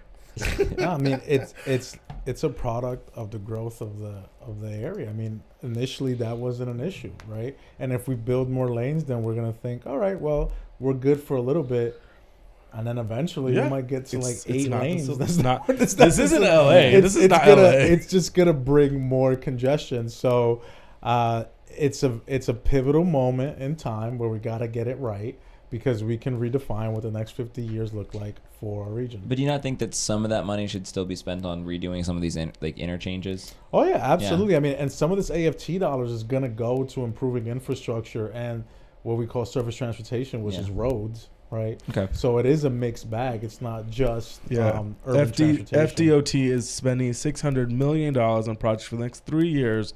That has now been increased to $1.4 billion in regards to fixing those intersections that we talked about 3 episodes ago. The West Shore District, the interchange to the 275 State Road 60, and then the intersection into the Tampa International. So it's gonna get spent, and this is federal dollars. We have very little control over it. All right, so to wrap up the topic, because we're at about 97 minutes here. Yeah, it's time to go. So this is my other thing, because of what you talked about, Cesar, in terms of where technology is going, right? Specifically automotive technology, ride sharing, right? My prediction is that we are going to see fewer cars on the road over the next 10 to 20 years, because there are going to be other options like ride sharing, and I'm not talking just Uber and Lyft, the fact that, multiple people can share a vehicle, right? And, I think even the prospect of owning or leasing a vehicle is going to become an ancient thing, and the fact that more people are working from home. And so I think we are going to naturally see a decrease. In the number of cars on the road. Have you seen anything kind of backing that up? Do you think that's going to be something we're going to see, or do you see the number of cars continuing to increase? No, I'm a big proponent of getting cars off the road, right? I'm big on human-centered mobility. Don't infringe on my freedom to drive where I want to go. Right? So I would like to see less vehicles on the road. So more options for people. If they want to take the car, awesome. I predict, and I'm a futurist, that the future is going to look like we're going to have one omnimodal option, and companies will scarf up the globe, and you would go to one company to get an autonomous vehicle, an autonomous aerial vehicle, an autonomous hyperloop, right? Hermes, which is creating these very advanced rocket planes that you can get from Tokyo to New York in 2 hours, right? So all of that is going to be on one big mobility as a service app, and we see the precursors of that. Like a subscription service? It'll be subscription, right? Yeah. So Google right now, if you try to use Google Apps, right, and you put in a direction, what comes up? You're going to see car, right? Transportation, right? You'll see walking, biking, and then you see another little icon, Uber. How fast will get there if it's a rideshare? So they're aggregating all that data because eventually it's going to be one app subscription based, and dependent on the type of product you want would detail your subscription. And I guess to me, and I get where you're going with it is, and I don't know if that's going to end up being exactly what it looks like, but to me, still what it looks like in my mind is that you have a bunch of private companies that have made this investment into doing this kind of thing because they know that there's going to be a lot of data involved, there's going to be a lot of money involved, and then they're going to be a profitable business, which are two totally different things than us investing in a bunch of buses. No, you're right. I mean, if you look at why a subscription-based model would work, right? The average true cost of a vehicle per month, when you factor in depreciation and how much you put into maintaining, you look at almost $1,000 a month, right? Yeah, you might be paying $400 or $500, but over the cost of the lifespan of it. And now, if I can offer you a subscription-based model that you can still have all that, but you don't got to pay insurance, you don't got to maintain a vehicle, and it's half the cost, right? Things kind of change. And a lot of major automobile manufacturers are looking at subscription-based models for their vehicles, right? At least it's and then kind of that. The biggest thing with autonomous vehicles, just to kind of finish off with that, because I know that's been a topic of discussion, the issue with autonomous vehicles, right, the software, is they're trying to solve what the industry calls edge cases, right? Are you familiar with this, Johnny? Yeah. Right? So edge cases are scenarios that a human can respond to if they see. Very quickly. Right? Like something really random that if we see it, we identify it and we can make a decision. Now, machines, right, and autonomous vehicles, we have to program that case by case by case and create a multitude of scenarios where this autonomous vehicle can recognize these instances. And that is what's been holding it up, is whoever's going to have the most sophisticated autonomous vehicle technology, which has the most myriad and random edge cases solved, is who's going to come out on top. And that's where they're at. It's a fun time to live right now. I'm just imagining that I have a subscription service to the only car that I can possibly have a subscription service to. It picks me up at my house, and then it forces me to go to Chick-fil-A, and then it forces, and then I have to buy it, and then it forces me to go stop at Popeyes to compare it, and so that's the future. That's when you'll do it. And that's the future that we're getting to. So I think that's a good way to end the show, unless anybody else has any Yeah. I mean, this is what happens, to be honest. Like when we move from the show where we give the girls the entire show, and they were able to wrap it up in like 59 minutes and 59 seconds, and we're like, oh, let's just like struggle on for like an hour. Oh no, they've been commenting how like this show needs to end. Yeah, you boys have run way too long. Yeah, you guys are going way over time. So I appreciate you coming on here so we Cesar, can talk thank about you all so this much stuff. for coming on board. This And- was a great conversation, and you were able to answer a lot of questions that we've been actually toying with. So it's great. Yeah. And now when we Thanks say for having Cesar me. Hernandez, you'll know who you can put the face to it now. So Yeah, we and then make so comments if about everything goes wrong, this is the face to blame. If we take all the money and just run with it, yeah. Get us Well, yeah. and congratulations to Cesar for being the first Democrat on the show too. So- Yeah. Yeah, I know. and surviving. Hey, so. I still Yeah. believe in a future where we can work together. Like, And I we don't know should. why it came to this point. You know? Yeah, We yeah. should. I mean, apparently the young Democrats don't even want to play kickball with us. So I mean, What? Oh, yeah, that's- you have no idea. We- Not how many even times we've kickball? tried. They won't even Bowling, they won't talk to us. They won't even We're look us in nice the eyes. people. It's because half of the board is a minority, and so right there, it kills their They're whole upset. premise. Yeah. Of who Well, we Because are. the whole front.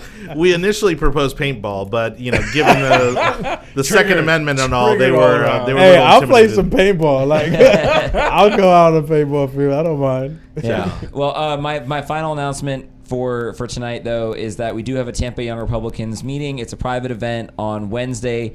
If you're looking to get more involved, this is where we're actually going to be doing a membership drive, trying to get people to our Christmas party in December, which we're going to be doing the first week of December as well. And we're going to be doing an entire outreach campaign to other young Republicans in the area. And then we're going to be preparing for the 2020 electoral season, let's call it. The entire rest of the year is going to be like a massive amount of work and volunteering and different things that are going to go into a bunch of different campaigns. A lot of plans. A lot of people are really excited. A lot of money pouring into Yeah. the state, and we're going to take full advantage of it. Cesar, don't listen to it. Yeah, so if you're interested, I'm taking down notes right now. What's going on? So yeah, if you want to join us at all, you want to get more involved, reach out to us on Facebook, message us, message the Tampa Young Republicans, the yard sign, anyone will answer it, and come and join in what we're doing. And Cesar, that goes for you too. You're welcome to come. Yeah, no, that's fine. Again, I'll slip you a voter registration card next time I see you. Yeah. All right, Anibal, anything from you? No, we're doing good on our side. The FFYR and national organizations are asking for you to contact as many young Republicans as you can. The goal for Florida is 500,000 contacts, and that's the whole state of Florida. And we're pretty excited to hit those numbers and achieve and beyond those numbers for this coming election cycle. Definitely plug into us. We'll be connecting you to campaigns that are really starting to get off the ground. And if you want to work for the main campaign for the president, for the re-election campaign, let us know, and we'll definitely be able to get you contacted and plugged in. But that's something that we're really excited. We're the ones that get told when the rallies are coming. We're the ones that get told how to get plugged in. Our people are always on stage. Our people are always helping out with vendors or checking in. If you want to help out, if you want to get plugged in and work for the events, let us know. Yeah, Cesar, anything that you want to announce to the world or finish off with? No, I'm excited. I guess a shameless plug. Jonny Torres and Anibal are also on the inaugural Tampa Bay Latin Chamber of Commerce, right? And we're extremely inclusive. Latin includes Europeans as well. So join us. Honorary Latin, you know what I'm saying? And so big, shout out to you guys, right, for being a part of it. We got a big pitch competition coming up tomorrow morning. We're That'll be doing cool. things. We're doing things. Yeah, we're doing some and things. That's the exciting part of being a part of that chamber and being young and energized. And I'm excited for what you have been able to organize and what the whole group has been able to work on. So we're doing some great things, and we're nonpartisan. Everybody's welcome. I check it at the door. So everybody's welcome. I don't think Cesar knew how much partisan I was. So all right, that's about it. Thank you guys for having me. Thank you. All right, again, thank you so much for watching The Yard Sign. Again, live on Facebook and YouTube at 7 p.m. He needs a haircut. Every Have you seen Monday. his hair? What happened? His hair. He needs a haircut. Oh, God. Johnny, can you get a haircut, oh, please? my God. After the day I had at Disney yesterday. I'm sorry. How privileged are we right now? Let's be shocked. He did not announce. Let's be his shocked I'm beginning even of this here. at all. Yeah. I'm at all. exhausted. Oh, my God. I need you to get a haircut. The Disney life. There's too much. Yeah, no, I'm definitely due for a haircut. Yes, let's work on this. Although I think I'm keeping the beard at least through the end of the year, so we'll see about that. We need to It's go. gray Let's enough. cut. cut to the exit. All right, so again, every Monday, 7 o'clock. If y'all would shut up, maybe I'd get to the ending. Thank you so much for watching The Yard Sign again on Facebook, YouTube. Follow us on Twitter, like, subscribe, comment. That's how we get the show out to more people. We appreciate you for watching, and we'll see you back here next time. Bye, everybody.